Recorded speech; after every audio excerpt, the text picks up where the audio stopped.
Hello, Jetsetters. I'm Jeb Brooks from greenergrass.com. Right now I'm wearing a mosquito head net in Denali National Park because I'm being swarmed by the bugs. It took about 6.5 hours on a bus to get here. It's going to take 35 minutes on a plane to get out.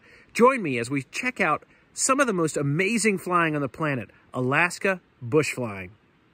Welcome to Denali National Park, home to the tallest peak in North America and where some of Alaska's best bush pilots show off their stuff.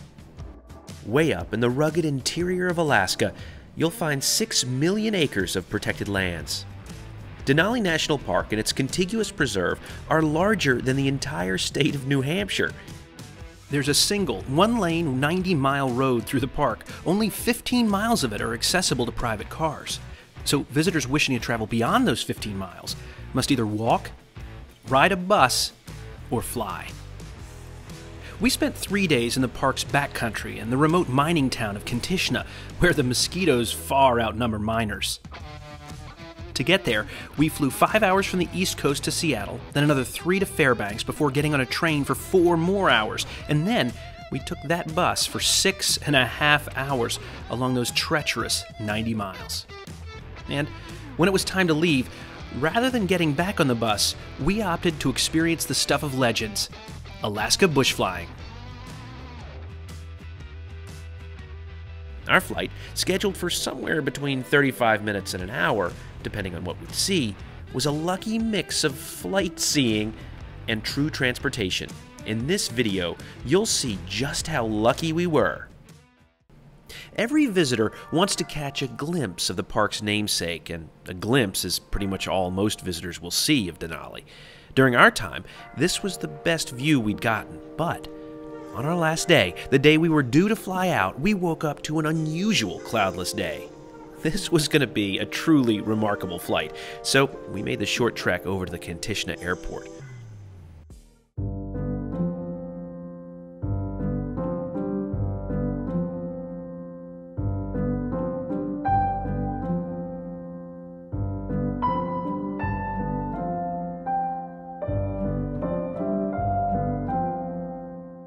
It's reminiscent of airports in Kenya's Masai Mara, but the basics are taken care of. Seats are assigned based on weight and balance, so each passenger and bag is weighed. We sent our larger carry-on bags ahead on a bus earlier in the day. Now the good news is everyone's guaranteed a window seat. Our Cessna 206 was ready for us when we arrived. There's only room for 5 passengers and 1 pilot on board, but 10 people were looking to leave, so there'd be 2 flights this morning. Do you approve of my choice of wardrobe? This is... Ugh. This is what you have to wear when you're working. Yes, this is a Jeb shirt, and it's on. Was there a bug on me? A little bit. It's nature. It's nature. Where's your head net today? I'm out of the headgear today.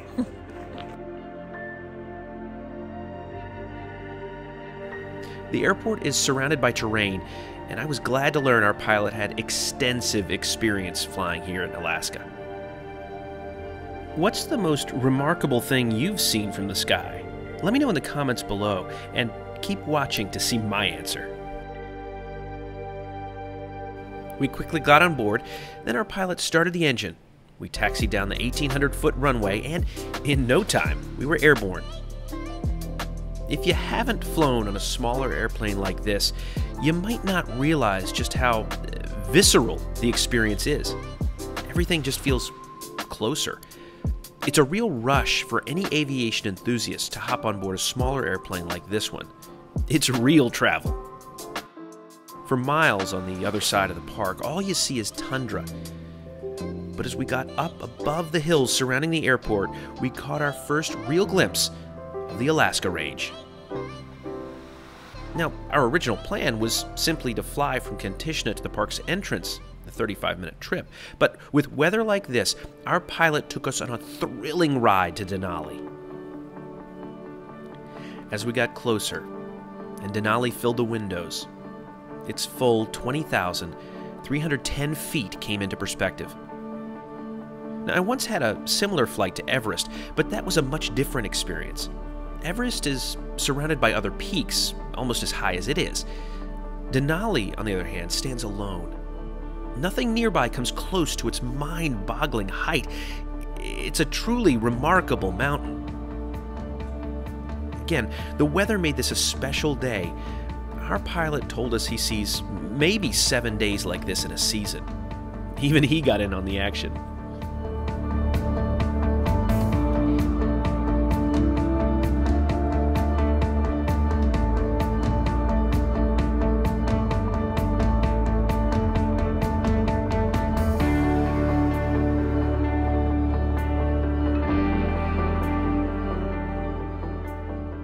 He inched us closer and closer until we felt like we could reach out and almost make a snowball. He shared stories of his friends who landed planes equipped with skis on these ridges and pointed out places where climbers, much braver than me, made their way to the mountain's peak. But it wasn't his descriptions or stories or even his skilled flying that wowed us the most. It was the majesty of this mountain. Time, space, the airplane itself, everything just faded away. It's moments like these that make me feel more gratitude than I can express in words. Can you believe how incredible this planet is?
Over there, that string is the 90-mile road we'd taken to get back to Kantishna.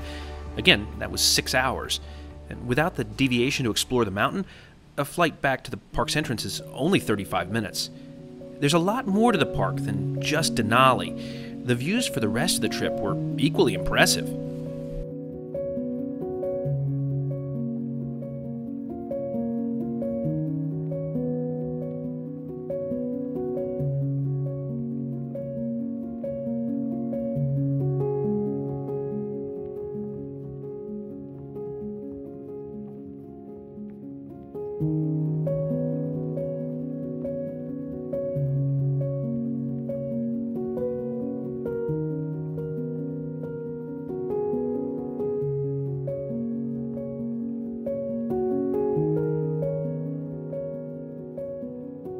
If you look closely, you can see the contrail of another plane took a bit of a deviation for sightseeing, albeit at a much higher altitude.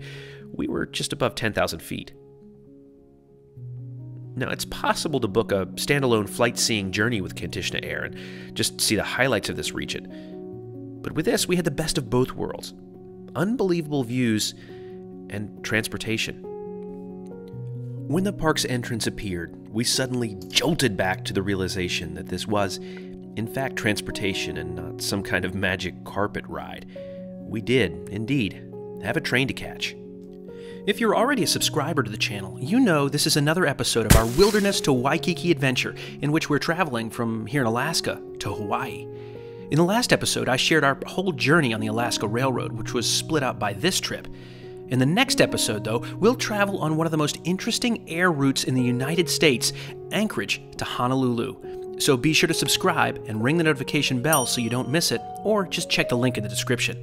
And thanks to a picture-perfect touchdown by our pilot, our adventure continued. That was hands down the best flight I've ever taken. What'd you think? Whoa. Those views were incredible. Thanks for joining us. Between now and the next time, see you in the sky.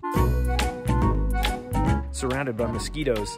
Tons of mosquitoes, did I mention that? And this flight is going to be epic. We're flying into, and one of the easiest ways No. Denali National Park is absolutely incredible. There's no doubt.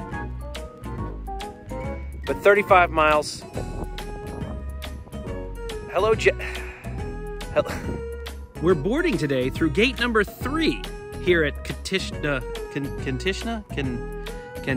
Let's check out Kantishna Air Taxi. We're boarding through gate 3 here at the airport today in Denali. So I hope you'll join me as we check out Kantishna Air Taxi. And here, emerging from the bush, is a rare Alaskan windsock. Be wary of the Alaskan windsock. Alaskan gate lice.